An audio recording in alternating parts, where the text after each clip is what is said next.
Kasama mo na chinismis ka ng kaibigan mo. Dali ba yun palapasin? Madali ba sa iyo na lapitan siya sa may para pag-usapan ang problema? May alam ka rin chismis ka po sa kanya, pwede mong ipagkalat. Madali ba sa iyo na huwag gumanti? Kung ang sagot mo is, okay lang, mahirap, patawarin, imposible, kung alin dyan sa tatlo ang sagot niyo, matutulungan sa pahayag na ito na maharap ang chismis.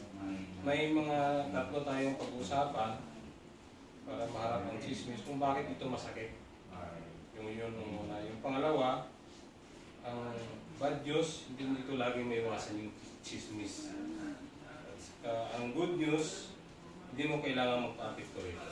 Kaya pag-usapan natin yung unang sa titulo kung bakit ito masakit. Ang ilang nagkakalat ng chismis ay may masamang motibo. Halimbawa, nagsinungaling sila para sirayan ang iyong reputasyon, pero kahit hindi yan ang motibo na nagchismis, masakit pa rin yun. Lalo na kung nagkakalat ay itinuturing mong malapit sa iyo. Ang totoo, kaibigan mo man o hindi ang nagchismis, masakit malaman na may magsasabi ng masama tungkol sa iyo.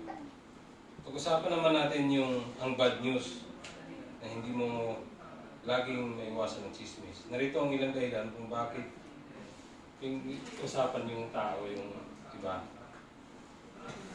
Likas kasi sa atin yung masyado tayong interesado sa iba-iba.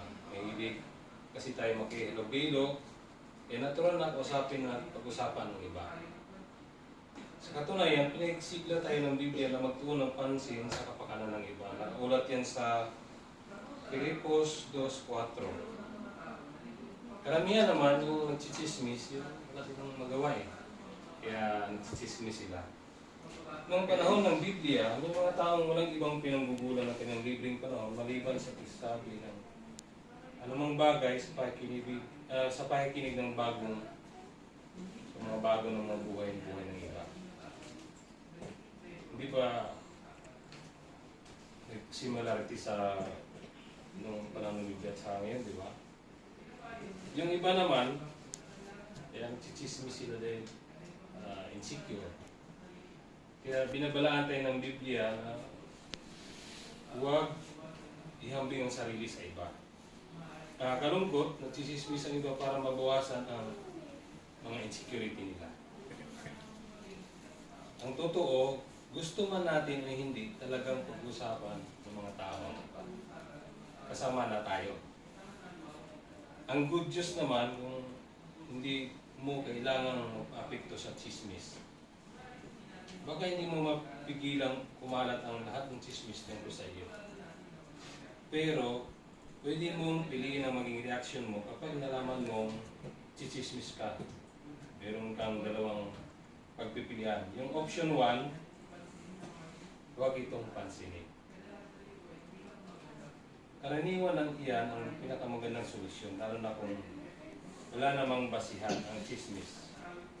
Pwede rin natin ikapit yung sinasabi ng Biblia sa Ecclesiastes 7:9 na ang sabi, huwag kang magmadaling maghinanakit sa iyong espiritu.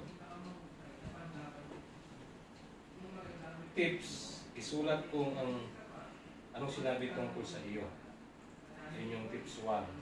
Yung tips number 2, kung ano ang naramdaman mo kapag nagsalita ka ng iyong puso, baka mas madali mo nang palampasin niyo.